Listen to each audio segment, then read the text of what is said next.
Good evening and welcome to our webinar, The Capitol Lynching, Decoding America's Intention. Where are we now? Tonight's webinar is sponsored by the Education Committee of the Prince George's County Lynching Memorial Project. You may ask, what is the Prince George's County Lynching Memorial Project? And that's a group of people who've gotten together from all over Prince George's County. And our mission is to educate the public on the truths of our nation's continuing legacy of slavery, memorizing victims of racial terror lynching, continuing the legacy of slavery, and advancing the cause of racial justice and reconciliation through mutual support and collaboration. I'd like to thank the co-chairs of the Education Committee, Crystal Carpenter and Liz Mueller, for helping us present this webinar this evening. Our presenters tonight are two distinguished gentlemen, Dennis Doster and Ernest Quarles. Dennis Doster is a Black History Program Manager with the Prince George's County, Maryland National Capital Park and Planning Commission. He manages 3 historic African-American properties in Prince George's County in Maryland: Abraham Hall, Dorsey Chapel, and the Wrigley Rosenwald School. He also serves as an adjunct assistant professor in African-American history at the University of Maryland College Park.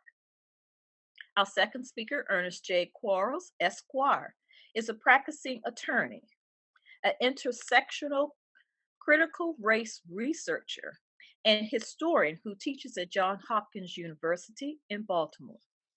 He is also on the board of the African American Policy Forum, which is an innovative think tank founded by Kimberly Crenshaw that connects academics, activists, and policymakers to promote efforts to dismantle structural inequality.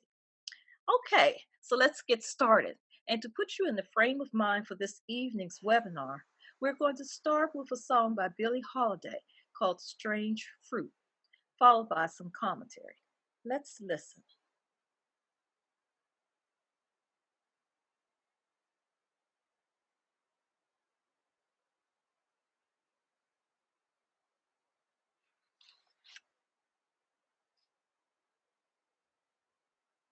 Fruit,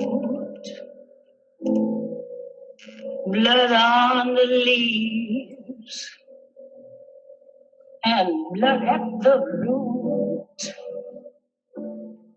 Black bodies swinging in the southern breeze. Strange fruit hanging from the poplar trees.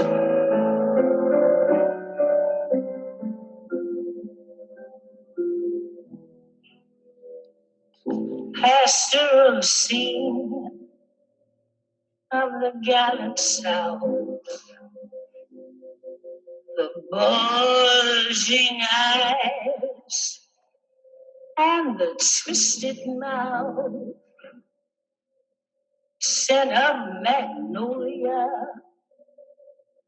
sweet and fresh. Then the sudden smell of burning flesh. Here is a fruit for the crows to pluck, for the rain to gather, for the wind to suck, for the sun to rock, for the tree to drop.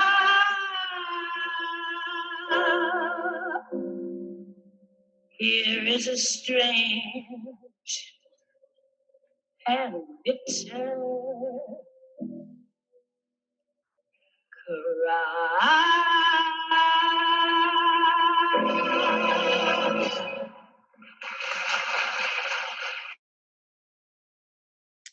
Wow. I'm Pat Neal, and I'll be your moderator this evening. Let's start, Ernest, with you. If you could give us a brief understanding of some of the words in that song, Strange Fruit.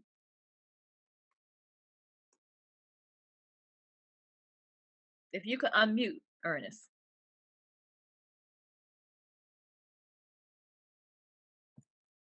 Can you hear me? Yes. Great, great. Thank you very much, Pat. It's a pleasure to be here.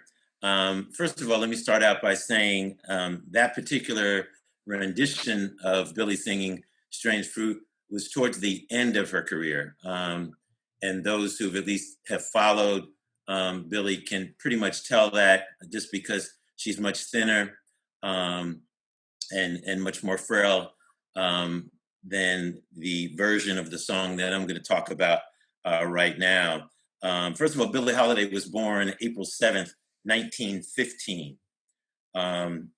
She was 23 years old during this particular period that I'm going to talk about right now. And it's critical to set the scene and stage for when that particular song was sung and why it was sung. On December 7th, 1938, the New York Amsterdam News announced that a brand new downtown night spot called Cafe Society was going to open. And Billie Holiday was a young artist. She wasn't the main artist that was going to be feted there on the first night, but she was someone that people knew. Cafe Society was important. It was owned by a gentleman by the name of Barney Josephson. But the reason it was really critical is that the club really was a milestone along the long road toward racial integration in America. It presented a racially mixed band and it encouraged a racially mixed audience. And during that particular time, that was not something that federal or state authorities encouraged. In fact, just to understand what was happening in that 1930 era, big bands in the just coming out of the Harlem Renaissance and the era of swing caused the main problem for America because blacks and whites began to come together in clubs and dance. So what they started to do to discourage that from happening is they started to tax big bands heavily to cut down on the number of people, number of bands, number one, that could play swing. And so what you had was artists had to resort to going into trios and quartets and that kind of thing. So Cafe Society was this Jewish owner's attempt to reinvigorate a situation where blacks and whites could come together in community around jazz, which in and of itself is a radical form of expression. And those artists who were around during that particular era, in fact, used their instruments to actually protest what was happening. So again, Billy was 23 at the particular time. And what I want to set for you is that that particular song was a song that initially Billy didn't want to sing. She typically sang songs that, had love involved and loneliness. And so initially she was not interested in singing the song until she actually got into the words. Because the lyrics that speak to the bulging eyes and twisted mouth invoked a mental image of hanging bodies, more terrifying than any photograph or news clip at the time. And so that was one of the reasons that she was so much against it. Now the song's inherent drama was really reinforced by waiters who immediately prior to Billy singing it, insisted on perfect silence. The scene was set, house lights went down, and only a pin spotlight picked out her face. On the final chord, the lights went out. When the house lights went back up, she was gone. And basically, Josephson, or the club owner, insisted on no encore to underline the stark imagery of both song and singer. And the importance of that particular performance was that the authorities, the drug commission or drug bureau in conjunction with the Department of Justice, had basically said that they didn't want her to sing that song. And basically, Billy essentially gave them the finger, said, no one's going to control me or tell me what song I can or cannot sing. And they literally began for the rest of her life to destroy her. Harry Ansparger, the story is just incredible how they pursued her, took away her performing licenses, introduced drugs and people to basically try to destroy who she was and what she was.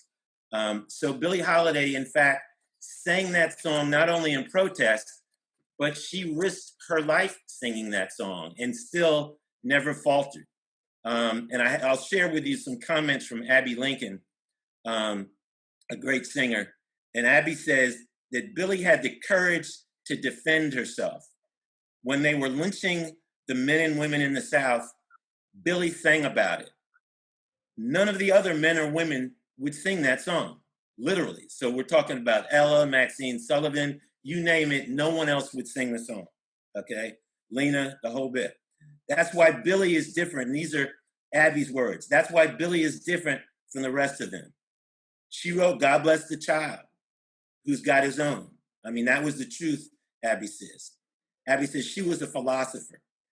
She says, if I never met anybody but her, I would have known which way to go. She comes from Bessie Smith. It's always been like this.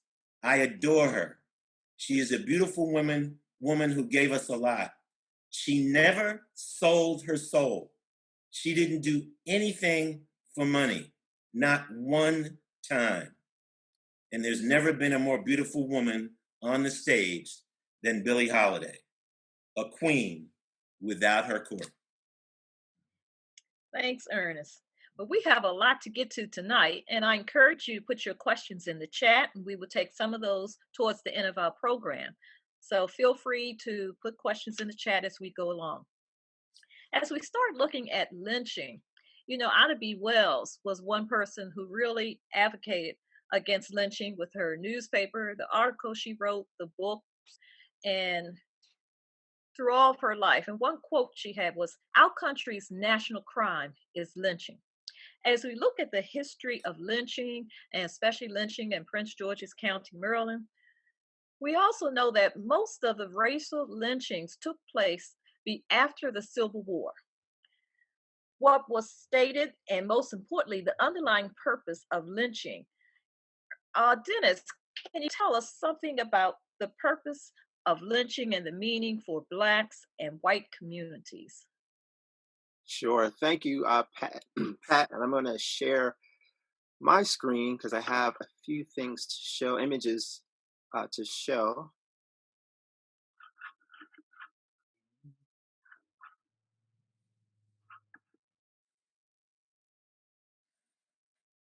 Okay, hopefully you all can see that. And so in answering that question and going a little bit beyond it, I wanted to give some important historical context that will, relate, help to frame our discussion today as we talk about the Capitol riot and thinking about, those symbols of hate, which, one of the most powerful being that of the noose, and thinking about lynching. And it's so appropriate that we began with that selection from Billie Holiday that really helps us to usher us into this discussion today as we talk about the history of lynching. And as you said, that those words from Ida B. Wells, another important Black woman that we can say is very important in the fight for equality for African Americans, for Americans generally, and can help us kind of frame this discussion today. And so I wanted to show, like I said, a few images. And so this image is from, of course, the lynching, Equal Justice Initiative Lynching in America website. And so if you have not checked it out, if you have not checked out their report, we encourage you to do so and go to their website and see the vast amount of material they have that really will let you delve into the topic of lynching. And so here you see that roughly between 1877 and 1950, so this period after the Civil War, that we have over 4,000 African Americans that are lynched in the United States. And through that map, you can see uh, the areas that are kind of brighter red will show the areas where were more documented lynchings. And that's an important note to make, that as research continues to be done, there at times have been found more instances of lynchings than was initially uncovered. And that definitely was something that the Equal Justice Initiative did in this work. And so, like I said, over 4,000 racial terror lynchings that were in this period from 1877 to 1950. Some of the areas where you had the largest number included Mississippi, Louisiana, and really this period after the Civil War, to really get into answering the initial question that Pat, that you posed, is that these terrible, horrific, violent acts are really about white supremacy and maintaining a status for African Americans that's as close to the system or the status that was prevalent during the period of slavery. And so, particularly, you see whites of the lower class as African Americans after slavery begin to rise up, some of them in economic status, and are on par with lower class whites, that you see that one thing that they need to do in order to preserve their level in the hierarchy, which is at the top of the hierarchy, is they cling to their whiteness. And so this violence becomes very important in maintaining this hierarchy in society. And so you see, and one of the things to point out, and still looking at this image, is that in those areas where you have the largest numbers of blacks, or blacks are in the majority, then that it becomes even more important for the white society in these areas to use violence in order to keep African Americans in a subservient state, and in a state of poverty, and in a state of fear, because really at the heart of these racial terror lynchings is also fear. And so just some of the kind of reasons that were given, which many times could not be proven, for why lynching was being done, was because of fears of interracial sex, or ways that which African Americans stepped beyond the boundaries that they were supposed to stay in. They were out of their place. If I go to the next slide. So here you see, this is pulled actually directly from the Lynching in America report from the Equal Justice Initiative, which defines racial terror lynchings. And I'll just read this. It says, "We also distinguish terror lynchings from racial violence and hate crimes that were prosecuted as criminal acts. Although criminal prosecution for hate crimes was rare during the period we examined, such prosecutions ameliorated those acts of violence and racial animus. The lynchings we document were acts of terrorism." So I'll read that again. "The lynchings we document were acts of terrorism because these murders were carried out with impunity, sometimes in broad daylight, often on the courthouse lawn. These lynchings were not frontier justice because they generally took place in communities where there was a functioning criminal justice system that was deemed too good for African Americans. Terror lynchings were horrific acts of violence whose perpetrators were never held accountable. And so, indeed, some public spectacle lynchings were attended by the entire white community and conducted as celebratory acts of racial control and domination." So just to skip back to the one line that I just read, about these being violence where perpetrators were never held accountable, I think that we need to highlight that line, particularly because of the work that groups like this are doing now, because we are, attempting to tell the truth, to hold these people accountable, to revise the history, to come to this process of truth and reconciliation. So I think that's important work that we need to honor and realize. And so one of the last things that it mentions in that definition is these public spectacle lynchings. And so one of the more well-known lynchings of that type is the lynching of Jesse Washington, which took place in 1916 in Waco, Texas. There's a great book by historian Patricia Bernstein that she writes about this, the first Waco horror, she calls the book. And so Jesse Washington is a young 17-year-old farmhand. He's accused of rape, which is one of those, crimes that we often see and that are kind of lead to these lynchings. He's accused of rape, and then ultimately he is lynched in a very horrific public spectacle way. You see in some of these images, the crowd has gathered around as his body is hung up, burned, and then eventually when they burned, after it's burned and taken down, it's mutilated, he's castrated. And why we know about this particular lynching in such detail is because a white woman by the name of Elizabeth Freeman, who worked with the NAACP, kind of went down to Texas to follow this case and was there when the lynching happened, and was able to blend into the crowd because she was white, and was able to report on this travesty, and then bring back this information to have it be published in the national magazine of the NAACP, which was the Crisis. And so taking that national story and kind of we laid out what lynchings are, it's important to talk about, of course, our lynchings here in the state of Maryland. And so this actually is an image from the Maryland Lynching Memorial Project website. So if you have not checked out that website, we encourage you all to go on that website. And so here I've zoomed in just on the kind of the Washington, D.C. region. And so you can see some of the markers for Prince George's County, noting where the lynchings were that occurred in the county. So statewide, we know that at least 40, I think the number that we have now is around 44 lynchings occurred during this period. And of those, we know 5 that happened here in Prince George's County. As we always generally do when we have meetings at the Prince George's County Memorial Lynching Project, we say their names. And so now I will say the names of those Prince Georgians who were lynched. So Michael Green, who was lynched in Upper Marlboro in 1878. Thomas Jurix, who was lynched in Piscataway in 1869. John Henry Scott, who was lynched in Prince George's County in 1875. And Joe Vermillion, who was lynched in Upper Marlboro in 1889. And then Stephen Williams, who was lynched in Upper Marlboro in October 20th of 1894.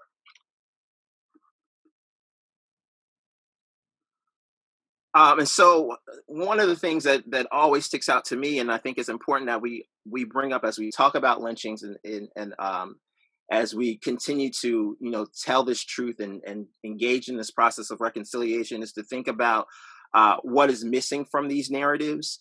And so one of the things that we don't want people to think is, if we look at a place like Georgia has 594 documented cases of lynchings. Mississippi, 654. Louisiana, 549. So Maryland, by contrast, looks very small, 44, and 5 in Prince George's County. And so does that mean that in Maryland was some sort of oasis of racial egalitarianism where African Americans enjoyed numerous rights? No, that's not the case. And so we have to think about why there are so few lynchings. And so some of the reasons that I would pose are because there are political rights that Marylanders enjoyed, even Black Marylanders in the late 1800s and moving into the 1900s, that were not enjoyed by African Americans in other areas, even though they were limited. That there are strong institutions in the state of Maryland, such as the church, such as political organizations, such as early civil rights organizations that African Americans are able to tap into and use. One thing that's very, very important, I think, for Prince George's County that we need to realize is that Prince George's County's proximity to 2 major urban areas was very important in this time period, because African Americans in Prince George's County, though during this time period they were in the minority, they still had access to 2 large metropolitan areas where African Americans were a considerable part of the population and had a number of these strong institutions. So Washington, D.C. and Baltimore. And definitely in these time periods, African American elites in these 2 urban areas kind of moved back and forth and were very much more connected than probably we would say they are today. But I want to still also go a little bit further and talk about what also is missing from this narrative. And so I think for the very last few minutes, I don't want to take up too much of our time because I want us to get to the questions. But for the last few minutes, I want to just read kind of a portion of something that I wrote a few years ago about a man by the name of Omar Weems. And so Late in the evening on Sunday, October 19th, 1924, police in Laurel received word of a domestic disturbance in the village of Merkirk. They learned that an African-American man by the name of Edward Brooks had physically assaulted and possibly even shot his wife, Georgiana. A warrant for Brooks' arrest was quickly drawn up, and the town officer on duty left Laurel and headed to Merkirk, accompanied by 3 state police officers. Upon reaching the Brooks residence, the officers discovered that neither Brooks nor his wife were there. But after interrogating those present in the house, they learned that Brooks was probably hiding nearby at the residence of Lizzie and Thomas Higgins. So the 4 officers, they traveled a short distance to the Higgins residence. Brodner, who's one of the state police officers, burst through the front door, and he begins searching for the wanted man as the 2 remaining officers remain outside. And then a few minutes later, 3 shots rang out from the yard of the residence. Mrs. Higgins and the 2 officers within her home rushed into the night air, and they find officers Scanlon and Alexi standing over the lifeless body of a black man they had just shot, whom they believed to be Edward Brooks. Within a few minutes, the officers discovered that they were wrong. In fact, they had shot 31-year-old Omer Weems. They had killed an innocent man. And so just to let you know a little bit about Weems, he was a native of Beltsville. What you see here is his registration card from World War I. He was a World War I veteran. After World War I, he returned home from Europe unscathed, where he started a family. He obtained employment as a caulker with the Washington Suburban Sanitary Commission, and he started a family. So he had a wife, and at this time, a 6-year-old daughter named Laura and a 4-year-old son, Omer Jr. And so when he was confronted by this officer brandishing this gun, an officer who was not dressed in uniform, surely Weems was in fear of his life, and he turned to run, at which time he was shot point blank range in the back of the head. And so this story, I think, is important. I'll stop reading it there. I think this story is important because it shows other ways in which racial violence terrorized Black communities and Black lives. And one of the ways that which we are still talking about today, in addition to lynching, is police brutality. And so kind of wrapping up this particular story of Omer Weems, there are charges actually brought against these white officers in the 1920s, but these officers get off. And this is a story that's repeated again and again, and particularly in Prince George's County history. And so when we go back, and I think my last slide is just an image of article from the Baltimore Afro-American talking about this particular case in 1924. And so going back to my original question, what is missing from the narrative, is that when we talk about lynching and racial lynching in as a national phenomenon, we also must be cognizant of the importance of place. And so when we look at a place like the state of Maryland, and we look at a place like Prince George's County, when we see the relatively few number of lynchings, we must not automatically dismiss that there was not racial violence. And we must think about the broad kind of narrative of all the different types of racial violence and how they have wreaked havoc on Black communities continually. We can think of things like police brutality. We can think of hate crimes. We can think about just recently the case of Richard Collins and how that was kind of unsatisfactorily settled. But thinking about this long narrative of all the ways in which racially motivated violence has terrorized Black communities. And as we begin this, continue on this important work of truth and reconciliation, all of these stories need to be told. Thank you so much, Dennis. That's very interesting. And so it also shows you the importance of the Black newspapers during that time that kept that history. The African American newspaper, the Afro newspaper, has really given us a lot of information as to what happened in those early 1900s. Now, as you know, on January the 6th, there was a mob that had erected some scaffolding and nooses on the Capitol grounds. So, Ernest, I'd like you to take us into that a little bit and help us understand why these symbols were chosen and what does it mean for the followers of those who did that, for whites and Blacks and others of color. What does it mean for those communities? Okay. Well, before I share that, I think Crystal was going to play the clip, the Tim Wise clip. Okay. Can you hear me? Yes.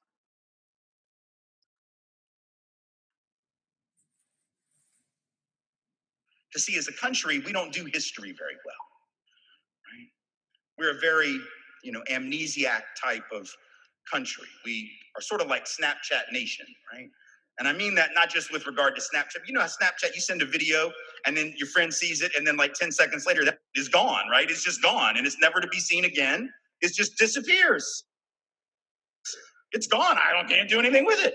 That's what we do with history. We learn history for about 10 seconds and then it's gone and we don't revisit it. We don't, metaphorically speaking, we don't take a screen cap. We don't look at it again. We just sort of put it away and we act like it doesn't have anything to tell us anymore. But of course it does, right? The problem is that we have a very, blinkered, inaccurate understanding of our history, and it gets us in trouble. But if you don't understand the past, you can't understand what's going on right now, not just in our politics, but in our country with regard to race. James Baldwin talked about this many years ago, half a century ago. James Baldwin, one of the finest, probably the finest writer ever to put pen to paper on the issue of race in this or any other country, said the following about America, our historical memory, and white folks in particular, and how we as white people remember history. Of course, Baldwin, as a black man, understood whiteness better than most white folks do, right? And this is what Baldwin said. He said, people who imagine that history flatters them, as it does indeed since they wrote it, are impaled on their history like a butterfly on a pin and become incapable of seeing or changing themselves or the world. This is where it appears to me, Baldwin continued, this is where it appears to me most white Americans find themselves impaled. They are dimly or vividly aware that the history they fed themselves is mainly a lie, but they do not know how to be released from it, and they suffer enormously from the resulting personal incoherence. Now, that was beautifully written prose, but breaking it down into just regular folk speak, I think what Baldwin was saying was that when you've had the luxury and the power to fabricate your history, it not only makes it impossible for other people to live within that system, it actually makes it impossible for you to understand what you're seeing. You get trapped in your own lies. And what he was saying was that white Americans had spent so much time creating this lovely history of our past, this nostalgic fiction of our country, that we couldn't understand the injustice in front of us and how it affected others and how ultimately it would affect us. What is the relevance of that today? The relevance of that pretty apparent, right? When folks walk around in hats that say, make America great again, they clearly have bought into a nostalgic narrative of America. The very nostalgic narrative about which Baldwin was writing. People who imagine that history flatters them, as it does indeed since they wrote it, make hats like that. Because in order to have a hat that says, make America great again, in order to believe that as a political slogan, to use that in a political campaign and have it work, you've got to have millions of people who actually think America used to be something to brag about. And then apparently the wheels came off at some point in the last 8 years. Now, when you ask these people with these hats, when was America great? Please give me a day.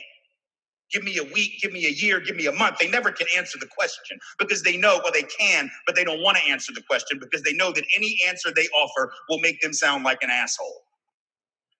What are they going to say? Well, 1955, yeah, it sort of sounds like an asshole. What are they going to say? 1923, yeah, kids were working in mines and factories at the age of 8. So you sort of sound like an asshole. You're going to say 1897? I don't think so. So the reality is that people wear these hats not because they actually are willing to engage a conversation. They use these slogans not because they are actually wanting to engage a conversation, but because they want to make a statement about their nostalgic belief in American greatness and how we have to get back to that. But if we don't understand our history, right, we can't understand how those kinds of themes continue to recur. If you don't understand the past, if you don't understand the predicate for what you see now, everything about today and about our politics and about inequality will confuse you. For instance, the very fact that a man can become president scapegoating other people for problems, whether it's Mexican folk, whether it's black folk in the cities, whether it's Muslims, whatever it is, right? The fact that you can do that is a very long-standing tradition. It's probably the most long-standing, the oldest tradition in American politics, right? Blaming black and brown folks for problems they didn't create. In fact, if you had to sum up American history with one sentence with regard to race and economics in particular, this would be the sentence. The whole history of this country is the history of rich white men telling not rich white people that their enemies are black and brown people. Thank you for that, Crystal. Very powerful words by Tim Wise. For those of you who aren't familiar with him, I encourage you to definitely pick up his books. And to go back to what Dennis was saying before, when we talk about history and this amnesiac kind of condition that Americans have, not only were people going out to these lynchings, but this was an activity that was like white people would do on a Sunday afternoon. I mean, this was like take the picnic basket, the kids, and everybody else. This was their entertainment. And so it's really critically important for those that don't understand that's the extent to which they had fallen in terms of their inhumanity towards Black people and people of color. Now, the first thing in terms of January 6th, let me first say the events really of January 6th were an example of white democracy in action. Okay, and hopefully we'll get a little bit more time later because that statement might surprise some of you, but it is clear and accurate. Now, again, in terms of January 6th, there were lots of images and symbols, an array of hate symbols and signs. They were on display at the Capitol Lynching and the Reign of Terror, which groups like QAnon, Camp Auschwitz, neo-Nazis, Proud Boys, and others really brought to what I term the modern day Tea Party. There were slogans on flags, clothing, and signs really were code for a gamut of conspiracy theories and extremist ideologies. Just to give you an example, trust the plan was a slogan that probably saw on some things that referred to the plan that QAnon followers believe is happening. Save the Children referred to the core tenet of QAnon because it alleges a global pedophile ring. They falsely believe children have been abducted by Democrats and progressives. So you can see, I mean, there's a whole mix of some crazy people that were up in and around the Capitol on that particular day. Now, nooses, scaffolding, and flags. Why were these things chosen really as instruments during this reign of terror? Clearly, the Confederate flag represents a long history of white supremacy, while nooses and scaffolding are really prominent symbols of racist violence. Black folks have never lived in an America where the very real threat of lynching did not exist. Initially, both Black men and women were lynched in the 1800s and 1900s, though history has worked hard to erase the stories of Black women who in states of pregnancy were lynched and their bellies cut open with a dead fetus falling to the ground. Today, Black men are lynched in public and Black women in the privacy of their homes. America has had a lynching culture then, which can't be denied. Ida B. Wells Barnett, who's already been mentioned, and Billie Holiday are two Black women who are often associated with this particular lynching space. Now, I mentioned lynching is really woven into the fabric of Black culture. Langston Hughes, our illustrious Black poet laureate, however, kept these images vivid in his artistic work. In fact, his famous poem, I've Known Rivers, was actually conceived on his first trip through the South by train. In 1957, Hughes wrote, "When I was a child, headlines in the colored papers scared the daylights out of me. For years, I was afraid to go down south, thinking, as a result of the Negro press, that I might be lynched the minute I got off the train." Hughes engaged in a lifelong national campaign against American lynching culture. In fact, Hughes addressed, referenced, responded, or alluded to lynching in nearly 36 poems. Now, to try to make some sense of the symbolism, clearly these flags, noose, and scaffolding are images important to America's story. For Black Americans, it conjures up painful memories of lives taken in the present and past under a system of white supremacy since our country's inception, and a supreme indifference to Black life.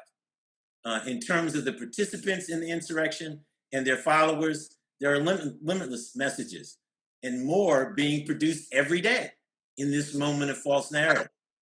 While they probably are ignorant of much of the history of white terror, and I'll just do some of these dates: 1898, 1900, 1921, 1925, 1965, we could go on, or how deeply embedded it is in American culture, especially in the face of Black progress and the quest for freedom and equality. They do know, white people do know, that a Black person occupied the highest office in this land for 8 years prior to Trump. A Black woman now occupies the office of vice president.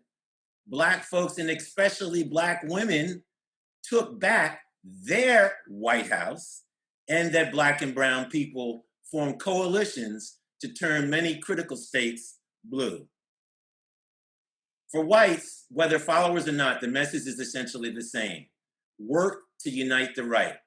These images arguably shouldn't have the impact on whites as they do Blacks, because nooses and scaffolding have been an essential ingredient in preserving white power since before the rise of the KKK. Nooses, scaffolding, and Confederate flags support a practice of democracy that contributes to political, economic, and racial inequality in a contemporary world. When white nationalists and supremacists use nooses and other tools as a rallying cry, they are also, uniting whites under a fictitious white ethnicity. They are evoking the same citizenship laws of classical Athens, which designated citizenship only for those deemed qualified to be citizens. Their criterion for that determination was based on conditions of labor, this is in Athens, gender, ethno-nationality, religion, and the notion of origins. And this place was the birthplace for Western democracy. So it's time for us to come to terms with the fact that when we consider xenophobia, nativism, racism as threats to democracy, they were also part of democracy's foundation.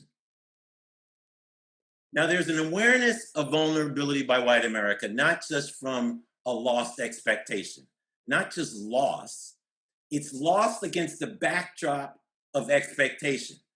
White nationalism is having created a set of expectations about what is supposed to happen to me and what is not supposed to happen to me. And when certain things start to happen that go against the grain, Professor Luke Harris of Vassar University calls this diminished overrepresentation. In other words, you think you're supposed to have 100%, and it turns out you only have 90%. So in the white community, that leads to resentment, anger, and righteous indignation. Now, Carol Anderson, professor down at Emory University, head of the African American Studies Department, says white rage was the motivation behind the January 6th existential threat to democracy, and was the reason Trump got into the White House in the first place. This is why we have Black codes after the Civil War. This is why we have massive resistance after Brown versus Board of Education, the war on drugs after the Civil Rights Movement, and Donald Trump after Barack Obama. When you see the kind of mobilization and organizing that is happening in the Black community to gain hold of their rights, it is enraging, says Carol Anderson. That rage comes up in terms of these policies. They then also sanction, approve the violence that rains down on Black people. Now, Carol also adds the success of the Capitol attack was due to the addictive power of white supremacy, or the notion that people of color aren't seen as American citizens, and therefore their votes are illegitimate. Now, one of the things I want to just, and I'll do it fairly quickly, but just really acquaint you, because framing is really critical. Many of you have heard the term intersectionality, but it really should be used as a prism for understanding how power works. There may not be a word in American conservatism right now hated more than intersectionality. On the right, intersectionality is seen as the new caste system, placing non-white, non-heterosexual people on top. To many conservatives, intersectionality means because you're a minority, you get special standards, special treatment in the eyes of some. In actuality, it does none of that. Coined by Kimberly Crenshaw, a law professor at UCLA and Columbia Law Schools, intersectionality merely gives us a prism through which we can analyze the experience which Black and brown people go through, which is greater than the sum of racism and sexism. Now, before the arguments raised by the originators of critical race theory, Derek Bell, Kimberly Crenshaw, and others, there weren't many tools for understanding how race works in institutions. And as I mentioned, proper framing really is our only salvation from my standpoint. In White Rage, Anderson talks about how Lincoln's failure of clarity on the matter of slavery and race led to a failure of humanity. And I'll repeat that. Failure of clarity on the matter of slavery and race led to a failure of humanity. Now, colleges and universities need to be the places that model and teach empathy in this time and space. How we frame something determines what viable solutions we reach. For example, in education, if your premise is diversity or excellence, then you will view these things as oppositional or antithetical. That improper framing does violence to certain people. When persons enter these institutions, they're told, well, you got in because of affirmative action, thus erasing all the study, hard work, overcoming of personal and systemic challenges, and diligence that it takes. So it is the wounds that our students carry, and also, consequently, the wounds that many Black and brown faculty carry. There's enough trauma going around due to this type of violence and oppression among students, faculty, and administrators to suggest that we've all been subject to white supremacist capitalist patriarchy. Now, violence against our humanity. White America typically sanitizes our movements for social justice or co-ops them. And I just say that because Me Too, for those who don't know, was a movement started by Black women, and then white women got involved and they just kind of did their own thing. You know, 19th century is a particular example. You know, we often hear about Frederick Douglass, Booker T. Washington, W.E.B. Du Bois. How many of you know about Anna Julia Cooper? Or what Ida B. Wells, when Frederick Douglass died, she was the most well-known Black American in this country and should have become the mouthpiece for Black America. That did not happen for many, many reasons. But it's this violence against our humanity that creates a lack of empathy. And this violence can be physical and bureaucratic. And I'll just give you a quick example. Bad social science studies result in government policies which rain down on our population. In a CBS News story in 2015, it was revealed that there has been a tenfold increase in the percentage of scientific papers retracted because of fraud since 1975. Among more than 2,000 retracted life science papers that researchers reviewed in this study, only about 20% were retracted because of honest errors. A whopping 70% were pulled as a result of scientific misconduct. Now, one can only ask, what does that mean in terms of how our community is impacted? Now, in conclusion, on the events and images, episodes by whites have been all too common when one diligently reviews the historical record. The current hopeful talk about the reckoning that has emerged may well return to its familiar and limited outlines when the fundamental question is raised: how can we imagine a better future without first contending with the darkness that underlies the pervasive fear of Black people? In a white supremacist society, that fear is like muscle memory. When the baseline of the social order is slavery, when the freedom-seeking self-help behavior of running away was called theft, how can any policing be anything more than fundamentally racist, regardless of who is playing the role of the police? Now stop right there. Thanks, Ernest. That's very interesting and important information for us to frame. Let's take a look back to 1898. There was an insurrection in Wilmington, North Carolina. Dennis, can you and Ernest both comment on that event and how it compares to the January 6th insurrection? I'll defer to Ernest just because when we were talking about this previously, he had brought this up, and then I'll Okay. add in. Okay, that's fine. Sure, not a problem. Well, Wilmington, North Carolina, which most people aren't aware of, in fact, it really mirrors in many ways the Tulsa massacre. I mean, both of these situations remained in obscurity for, close to 100 years. And so, one has to ask, how is that even possible that could happen? But what that also points to is the control. I mean, we know what kind of control white media has right now on the narrative. So just imagine in a time when you didn't have social media, how much easier it would be to literally hide a lot of this history. Now in Wilmington, November of 1898, North Carolina's largest city exploded in violence that left really local Blacks disenfranchised, evicted, and in many cases dead. The actual death toll, I think the account for the number of dead, I think is somewhere between 40 and 50. But interviews basically suggest that those numbers are well over 200 or 300. And this is typical of how in writing history, the numbers are never valid. In fact, in Tulsa, Oklahoma, to this day, they're still uncovering bodies, more than 100 years later.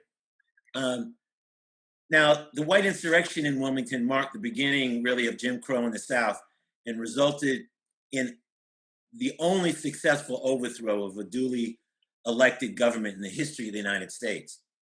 The events of those days really remain shrouded in hearsay and inaccuracies for more than a century.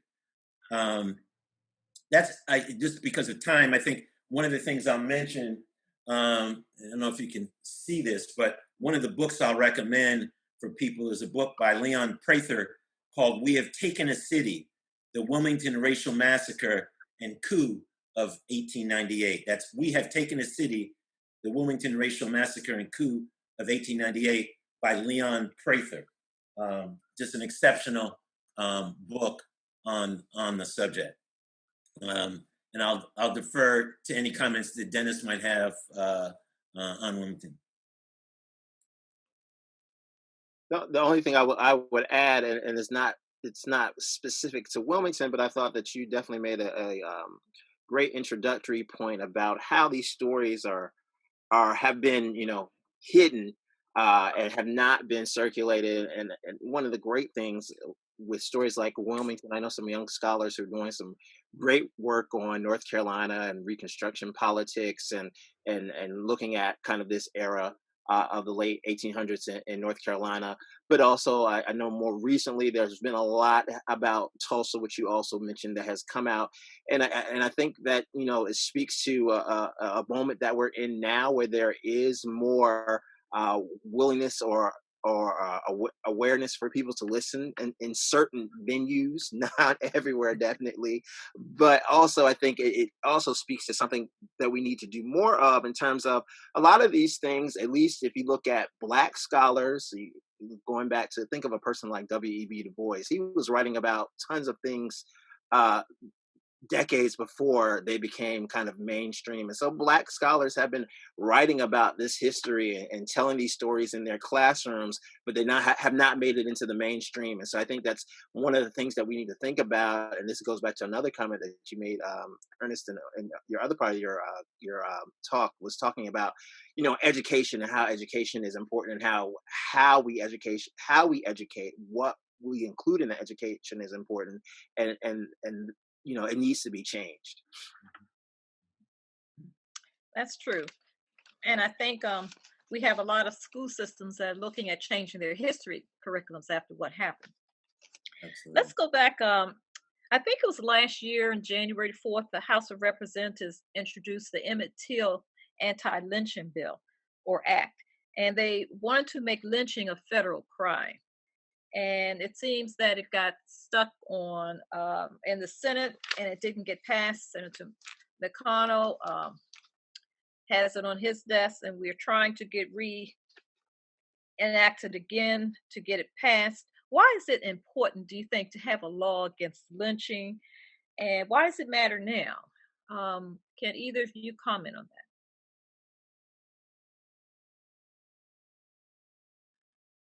Let me unmute. So I'll say part of it, I think, is, so you could talk about this for a long time, but I will say that I think it's important. So we'll start there. I think it's important that we have that law on the books, but that's not that we shouldn't stop there.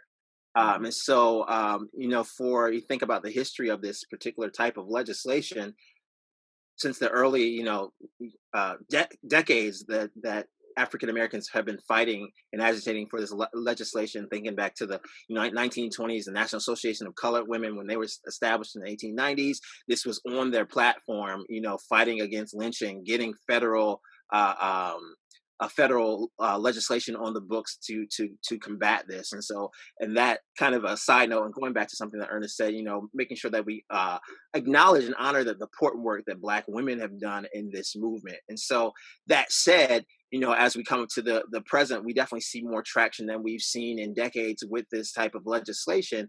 And it's important as a part of a few things. So a part of this whole process of truth and reconciliation, as we uncover these stories and make sure that we hold America to the fire and make sure that it actually takes time to reckon with its past, because part of that reckoning with the past will help us inform the present and the future in terms of looking at the institutional racism, looking at the institutional structures that have and continue to undergird our society and result in, unemployment, which is higher among Black and brown people, which results in Black and brown people dying at higher rates from COVID-19 than everybody else, which results in there being higher rates of maternal death among Black mothers.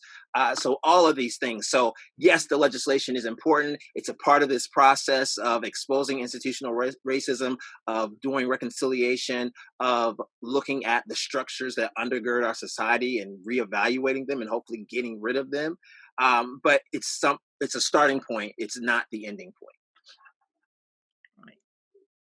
Thanks, Dennis. I'll follow up really quickly on that with a couple of real short points. Number one, the legislation is obviously needed, but one has to, in terms of looking in to the soul of this country, there's been an attempt to pass an anti-lynching bill more than 200 times, many times during FDR, considered one of the most liberal presidents we had during his administrations.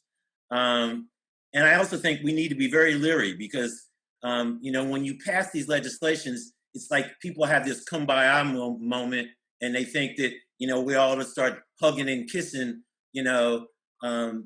our oppressors. And that's just crazy. I mean, I think we have to understand that we got to be very careful as we move towards, in quote, healing. I mean, that's what you're going to hear. That's the rhetoric and the narrative that the Biden administration is going to use. Okay. But you can't buy into that.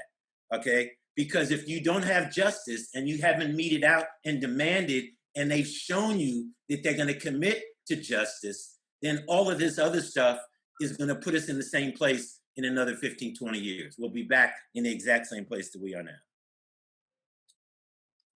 And that's true. And I think when you think back to Ida B. Wells, what a woman she was to take that on all by herself back in the early 1900s. And Exactly. so I think as we move forward and look at what's happening with racial justice and equity, Ernest, can you share some brief thoughts on that? I think you had some closing slides that Right. give us a little outlook on that. Sure.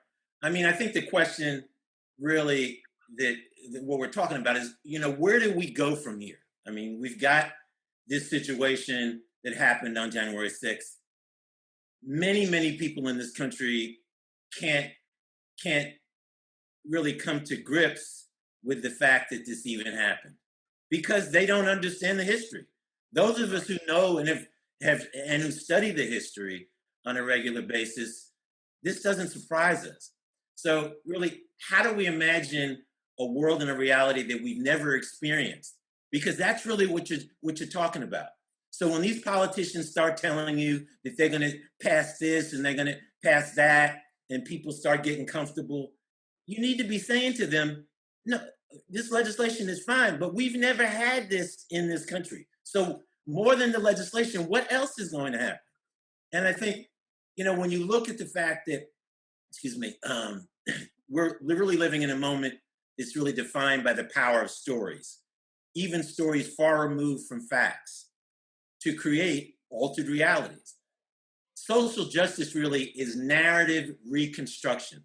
I'll repeat that. Social justice is narrative reconstruction. Think about what happened in Georgia, okay? We engage a range of storytellers to help us think through how narrative helps us embrace not just a different set of facts, but a different frame to engage the world around us. We must engage in Black acts and arts of radicalism, revolution, and resistance. This is not a time for moderate politics. Reading is essential. I mean, you can go out and get the book of the day or the week, but many of these books, while they impart history, don't give you a frame, an intelligent frame to be able to look at this mixed, complex narrative and counteracting narratives that you're seeing. We need to focus on deficits in American storytelling, erased and marginalized histories, and US racial history. Within those spaces, we should embrace intersectional frames and other critical lenses and engage in truly transformational learning, viable allyship and empathy building. We need to connect academics, activists, policymakers to promote efforts to dismantle structural inequality, utilize new ideas and innovative perspectives to transform public discourse and policy, promote frameworks and strategies that address a vision of racial justice that embraces the intersections of race, gender, class, and the array of barriers that disempower those who are marginalized in society. Dedicating ourselves to advancing and expanding racial justice, gender equality, and the indivisibility of all human rights, not just in the US, but internationally. We need to examine the oppressive structures that exist and the false narratives that politicians deliver. The COVID-19 pandemic did not create the stark social, financial, and political inequalities that define life for many Americans, but it has made them more strikingly visible than any moment in recent history. Right now, if you go into Montgomery County, you'll hear countless stories of Black folks who are getting pushed out of the priority line in terms of getting the COVID vaccine. White folks are jumping ahead, okay? Allowing essential needs like raising a minimum wage and COVID relief packages to become subject to political compromise, which is going on right now, and debate is not acceptable. The folks in Georgia who had never voted before in the recent Senate runoff elections and were rallied through partisan and nonpartisan efforts need many things. These cannot be either or propositions. We have no place for the moderate brand of politics that we witnessed in the 8 years before our recent white nationalist administration. Essentially, Biden has 2 years, not 4. He has 2 years to get done what he needs to get done. Because in the next 2 years, my guess is that you're going to see a change in Congress, okay? Almost 60 years ago, in a time of crisis, much like the present, James Baldwin, in an interview with social psychologist Kenneth Clark, exuded weariness as he described what he discerned to be the absolute refusal by white Americans to recognize the basic humanity of Black people. He said, "I'm terrified at the moral apathy, the death of the heart." Now, each evasion of moral and political responsibility in a moment of danger like this makes the next one even worse, because the people of Baldwin's day did not solve their problems. They tried, and consequently, ours are worse. In '63, Baldwin was criticizing the callous indifference to the dignity and humanity of Black people that he viewed as the core of national culture and politics. A little more than a half century later, a new round of cruel policies and practices persecute the poor, foment hatred toward immigrants and members of racial, religious, and sexual minority groups, compromises reproduction rights and due process, and plunders the public sphere for private gain. The numbers of moral monsters that Baldwin described literally grows larger every day. Now, what Baldwin was concerned with was this nation's general acceptance of the disposability of Black life as a national principle. In his landmark meeting with Robert Kennedy, accompanied by Lena Horne, Harry Belafonte, Lorraine Hansberry, and a number of others, including a young civil rights worker from New Orleans named Jerome Smith, who had been beaten and jailed in Mississippi, Kennedy refused to listen to Smith in that meeting. And America continues to ignore its Jerome Smiths now. Now, Professor George Lipset says that subordinated people can and do create insubordinate spaces where they can cultivate a collective capacity to discern the what can be inside the what is, where they can hone and refine tools for turning the toxic present into a tonic future, and where they can refuse closure and open up possibility. Insubordinate spaces are places where acts of improvisation and accompaniment fuel the creation of new social relations and new social realities. At a time when corporations, governments, and philanthropic institutions have largely abandoned the masses, the people of the world have to find each other. They have to find value in undervalued things, places, and people. Now, improvisation and accompaniment are powerful when they flow from places where people are exploited and suffer. In other words, it's most powerful when they flow from places where people are exploited and suffer, where they have been abandoned by award structures of the dominant culture, and where people's marginality limits their ability to embrace fully the vices of their oppressors. The I Don't Know More movement and the Ferguson movements are prime examples. Insubordinate spaces are sites where people who lack material resources display great resourcefulness in deepening their capacity to free themselves and others from subordination, to imagine how things could be otherwise, and to move toward enacting that vision. And we're going to be posting this on our site. Many of you have seen Zooms dealing with a lot of the issues over the past 12 months. One of the things that we at AAPF have done is that we've been able to bring together a lot of these thought leaders in numbers of areas in panels. We've conducted about 30 under the Blacklight series. So you get to hear people like Kimberly Crenshaw and other people like Alicia Garsler, Eve Ensler, and Naomi Klein sitting on panels talking about these issues. Incredibly eye-opening discussion that really takes you to another level, not just in terms of understanding the problem, but more importantly, understanding where we can go with this problem. Because the answers will not be provided by people who sit in our elected offices.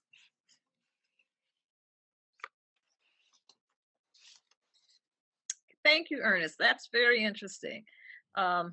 You have a lot of information there. You want to tell us a little bit about this next slide with some resources?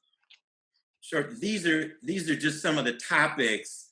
That's where you can actually access the Under the Blacklight series. But these are some of the topical themes that have been covered. In fact, last night, and if you go up on YouTube, you can access, it's called The Big Story. And it was a joint project between the Sundance Film Festival and the African American Policy Forum. And it features Brian Stevenson.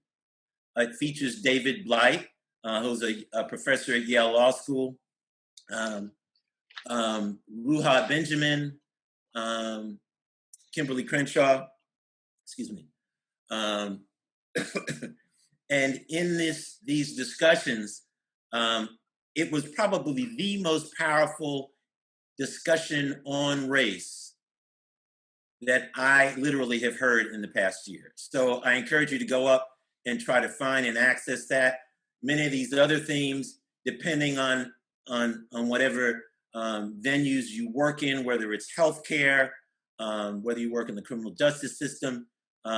We had experts, literally who work in these spaces who were on our panels. And the conversation really was intended to try to give you a respective idea of what you can do within your own space to move the needle. And I think Kimberly Crenshaw has also come out with a book that's coming out first week of March, Under the Black Light, which has some of these forums that you held this year. Absolutely. You're right on top of me. Right on top of it. In fact, yeah, I think Kimberly's probably in the process. She has 4 books in the works, but you're right. The one Under the Black Light is going to be coming out in March. So absolutely. In fact, she and Daniel Hosang, who was on the board from Yale University, I think are going to be putting it out together. Okay, that's good. And that'll feature a lot of those discussions with the people that you showed. And Dennis, let's see if you want to comment on something that Brian Stevenson said about the modern day lynching, or do you want to say anything about what modern day lynching is? I think Brian Stevenson made some comments about that from the Equal Justice Initiative. Yeah, I can comment on that. So, and I guess I can kind of connect it to one of the questions I see in the chat. So, I think Emily had asked about, besides the noose and the Confederate flags, how else was the tradition of lynching manifest on January 6th? And so I think we see there how this kind of modern day event in many ways kind of had elements of lynching in terms of not only these symbols, these physical items that we talked about, but also I think I guess you would say kind of the feeling of the event. And then also one of the big things that we know so much about this event, and then also how law enforcement is using to apprehend people who are involved are these videos. And so one of the things and even you saw in my presentation and talking about lynching, how there was kind of this kind of obsession with kind of pornographic, people would say, obsession with images of lynching. And so how in this insurrection and in this riot, you have people who are, fascinated by this damage and this violence, and they're recording themselves outside the Capitol. They're recording themselves going through the halls, beating up police officers. And so, that's very much on brand with the tradition of lynching. And we see that happening in this modern day occurrence. Then I think even broader, kind of the second part to answer the question about modern day lynching, I think it's something that I kind of wrestle with and go back and forth with. I think a lot of times we want to talk about modern day racial violence and use the framework of lynching, and it doesn't always apply. I think within the kind of umbrella of racial violence, there are so many different types of things that we can talk about, and we sometimes talk about them, sometimes we don't. And we need to talk about all of the ways in which racial violence is manifesting itself and affecting Black communities. Kind of linking back to one of the things that Ernest was talking about, and it made me think about when he's talking about the number of narratives that are missing of Black women that are lynched.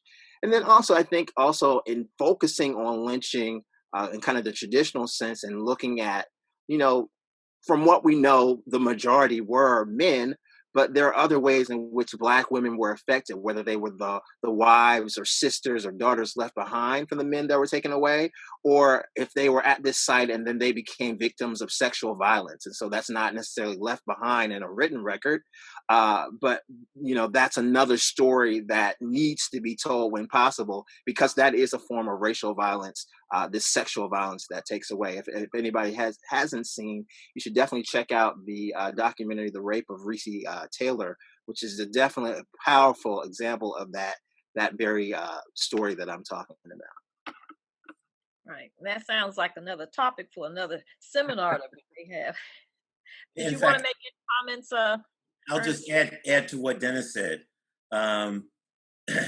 If you pick up the narrative of the life of Frederick Douglass and you read Douglass's depiction of instances of violence, of physical violence against individuals, all of those images, the majority of those images are violence that was being done to women.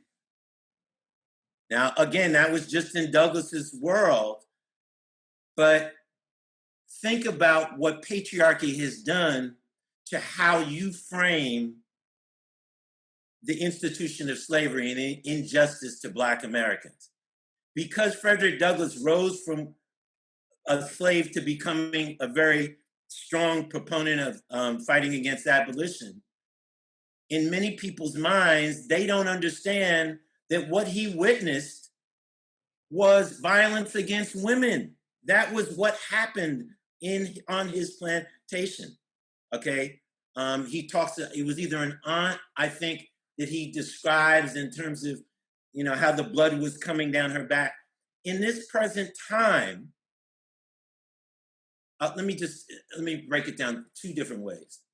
My brother's keeper during the Obama administration, from my standpoint, needed program, bad program. Because what did it do? It erased Black girls as if they don't have any issues. Black girls are pushed out of schools at higher rates than Black boys. The expulsion rate for Black girls is 4 times that of white girls, okay? So what the administration did was it ignored the condition of Black women. So what does that do? It opens up and it allows Black women then to become the potential targets for the violence that the white community is going to unleash. So you don't see as many Black women killed in public, but they're killed either after they've been arrested or they're killed in their homes. So, that's kind of, why, that's why we have the Say Her Name project. That's why we have groups like the WNBA that not only embrace Black Lives Matter, but also wore Say Her Name shirts and came to the African American Policy Forum because they wanted to know these individual stories of these Black women who have been killed, whose lives were taken away at very early ages. And that's where we've got to be. Because as much as patriarchy is a problem for this nation in terms of white male patriarchy, it is even more a problem within the Black community. If you think I'm lying, think about what has happened in these past 5 and 6 months. Whose voices did you hear mostly in these efforts to get people out to vote? Women, Black women, not Black men. You had brothers, 20-some% of Black men who were going to vote for Trump. Okay, so we've got to do a better job educating our own people and showing them the proper frames so that they can understand what they are doing. That's true. And that's what I loved about Barbara Jordan and Shirley Chisholm, Dorothy Height. They really were relevant and made sure that we knew what was going on and what we needed to do. And I always keep my little sign that, as you said, history, you cannot know where you're going until you know where you have been. And that's what we've been talking about tonight. And I want to introduce Dr. Lula Beatty. Do you have any questions from the chat that we need to get to that you can share and Dennis or Ernest could answer? I think they have been answered already. The questions that I see, yeah. If we have any more questions, raise your hand. We also encourage you, if you have topics that you'd like us to follow up on, please enter them into the chat. We plan on having a series of these educational seminars, of webinars throughout the year, and this is just the first series. We hope that you have learned some very interesting things. We want to make sure you have our website if you want to go, because we're going to post this recording on the website. The PGCLMP for Prince George's County Lynching Memorial Project.org. You can go there and see some of the resources that we've had up today and find out further information on how to join us. We always have a meeting the third Saturday of the month from 2 to 4 o'clock, and we welcome you to come. We have 4 committees, and so we hope to educate the public and be more involved with the community. And if you have topics you'd like us to address, please send us an email and let us know. I want to thank Crystal, who's been behind the scenes this evening as one of the co-chairs, and she's been showing all the slides and helping us out. Liz Mueller is one of the co-chairs also. Lula is a member of the committee. I'm a member of the committee, and Pat McCartney, a member of the committee. So I'd like to thank all the members of the Education Committee and the Outreach Committee who helped us with this webinar tonight. Do we have any questions that anyone would like to pose at this time? Crystal or Liz, would you like to make any comments? Pat, Yes. I see that Sarah suggests that we might want to discuss public health in the Black and Brown community as an, I think she's posing that as something that we want to explore as a committee.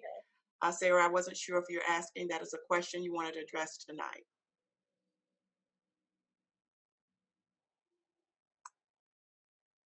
All right. And I think yes, I think that there is that thing in the chat about the American Public Health Association. They have had 2 resolutions, one about police brutality and how the police are injurious to public health. And I forget the second resolution that just got passed the last year. And I have friends from public health that were helping with those resolutions. And I think that can intersect with Black, Brown, police, lynching, I mean, the whole dehumanizing of the marginalized community. Okay, thanks, Sarah. Any other questions out there? I don't think there's another question, but I think we might want to encourage people to make those calls to support the anti-lynching, Emmett Till Anti-Lynching Act, which was reintroduced this year in the House. Yes, we really want you to contact your senators and representatives about this so that we can get it passed. Because as you think about our history over the years, we have not had that bill passed. And today, and especially what happened on January 6th, we can see how important it is that we have an anti-lynching bill on the records. We also want to let you know that the song we played by Billie Holiday, Strange Fruits, in the beginning, the United States brought a case against Billie Holiday for singing it, and there's going to be a movie which Andra Day is going to star in. It's written by Lee Daniels, and it comes out tomorrow, and it's called The U.S. versus Billie Holiday. It will be on the Hulu channel, I think. Is that right, Ernest? That's correct. Okay, so look for that. It's going to be released tomorrow, and it really gives you insight into what's happening back in 1939, and you look at what's happening in 2021. So we don't know our history. It will repeat itself. Dennis or Ernest, do you have any closing comments you'd like to make?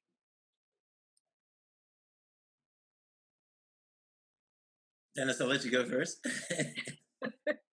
No, I don't. I guess the only closing comment I would make, and if Crystal can bring the screen, the last screen that she had back up from the website, I think it's always important to think about, you digest this information, and it's good to know the history, but like, what are the next steps, and what can you do? And so you showed the link on the website where you can get the information about the lynching legislation.